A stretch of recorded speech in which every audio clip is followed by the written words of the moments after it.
What's happening, everybody? Welcome back for another episode of Charlie Brown Politics. I'm the host of the show, Charles Brown. Let's talk about RFK Jr. If you have not heard, yes, he broke away from the Democratic Party and is running independent. But on top of that, bigger news, Dennis Kucinich, his campaign manager, has now left Bobby's campaign. Why, you might ask? Though, I don't know. There are a few theories going around. I have my own, but let's first read this article. It's from New York Times, and it's going to talk about Dennis Kucinich leaving Bobby's campaign. Let's get into it. Dennis Kucinich leaves Robert F. Kennedy Jr.'s presidential campaign. In a shakeup just days after announcing his independent bid, Robert F. Kennedy Jr. replaced his campaign manager, Dennis J. Kucinich, with his daughter-in-law. All right. So this is who it's written by. It was written October 13th, 2023. Dennis J. Kucinich left his post as a presidential campaign manager for Robert F. Kennedy Jr. and was replaced by Mr. Kennedy's daughter-in-law, a political neophyte best known for a memoir about her tenure in the CIA. And yes, I will repeat that. A political neophyte best known for a memoir about her tenure in the CIA. The campaign shakeup comes at a moment of renewed scrutiny on Mr. Kennedy's campaign. The political scion of one of the most influential families in contemporary American politics announced on Monday that he was ending his Democratic primary challenge to President Jim Crow Joe and would continue his campaign as an independent candidate. Mr. Kucinich's departure came as a surprise even to Mr. Kennedy's press secretary, who was informed of it on Friday afternoon by a New York Times reporter.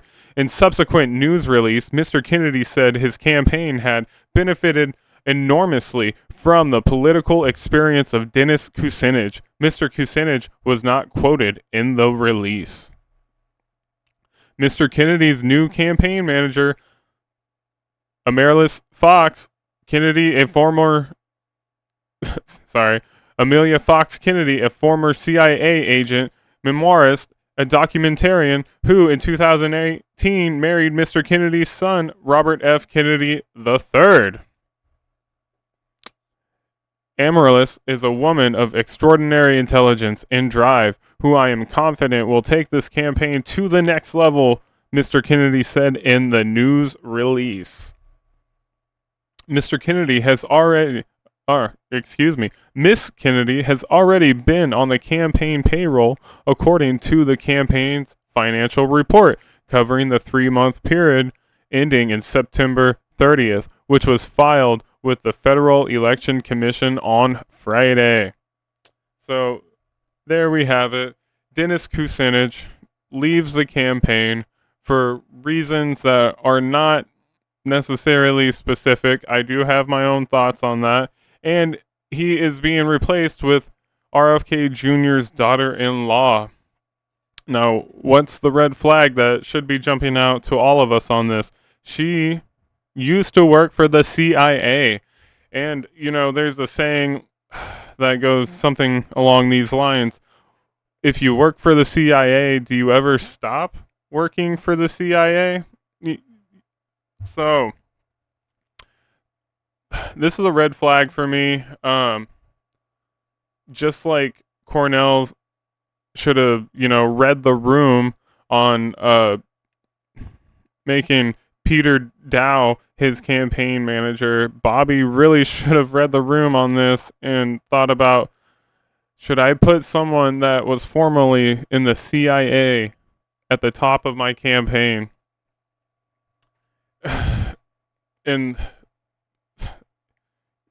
come on, is this sitting with anybody like it's sitting with me? It's not feeling right here. I know Bobby wants to do what his father says and take the CIA and break into 1,000 pieces and shatter it into the wind. How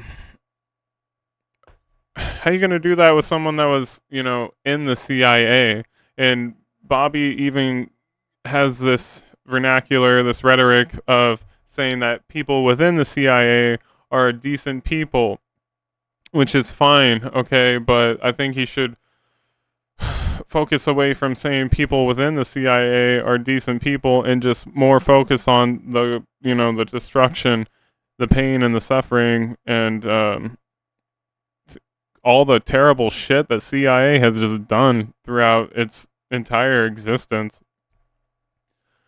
So I don't know. It's not feeling great for me, his new campaign manager. And so let's talk about why Dennis Kucinich stepped down from Bobby's campaign. Well, my theory is going to be Bobby's stance on Palestine. He is still out there,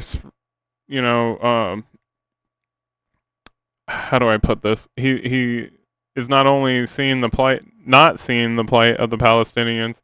He's taken a pretty radical stance for Israel. And so is this what finally drove Dennis to say, hey, I don't think I can stand with you anymore, Bobby? And so I have a video that I have pulled up here, and it's going to be from Michael Tracy's Twitter account. And so go check his stuff out. He does some okay stuff. And here we go. If Israel were destroyed, which is the objective of Hamas, that is their stated objective, to eradicate Israel and to kill the Jews who live there. That is what Hamas publicly states. Iran says the same thing, which directs and owns Hamas. If they did, Iran and China are one organism at this point. And they now, because of BRICS, they now control, and because of Iran's control of Venezuela, they control 90% of the oil supply in the world. If Israel was not there, China can blackmail the entire world with our energy supply. And that is the most disastrous foreign policy outcome. We have an absolutely critical, existential, strategic interest for being in Israel. Israel for supporting them. Israel has never asked for troops. They never will. What they want is our support, and they want and they need some of our weapons. So, and we need to do that. Israel has a legal right to be there. It is not an occupying force. Israel was created in 1940 after the Ottoman Empire. Israel has been, we were the first country to recognize it. It's our oldest ally. We've been there for 75 years.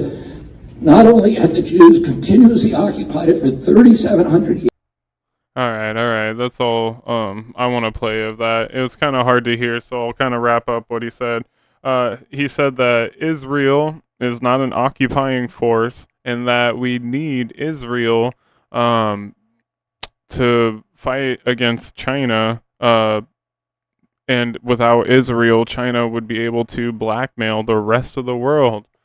Is what I took out of that speech from Bobby. So, is his constant pushing of support for Israel, one could almost argue that Bobby cares more about Israel than he does America.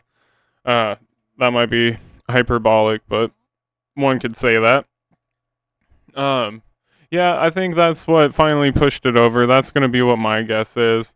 And so there's a few things I got to call out about Bobby, which it's disappointing because he has a lot of things that I could get on board with and that I agree with, and he has spoken out and fought against and been on the right side of a lot of subjects, but these things need to be called out, okay? Now, at the top of his campaign is a CIA ex-employee.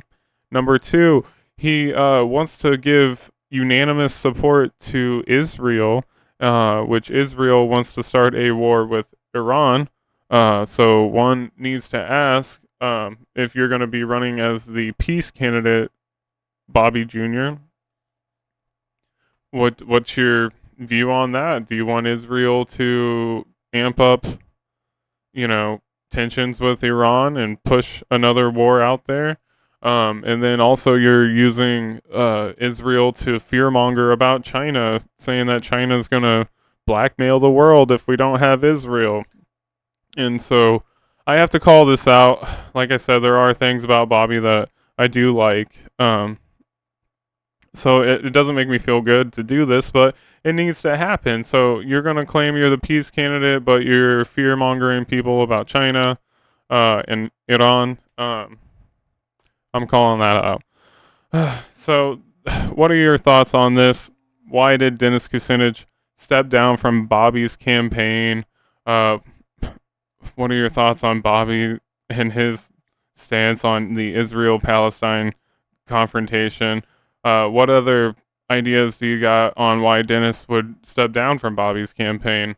Yeah, let me know, guys. With that, like, share, comment, subscribe, and I will catch you on that next episode of Charlie Brown Politics. Later.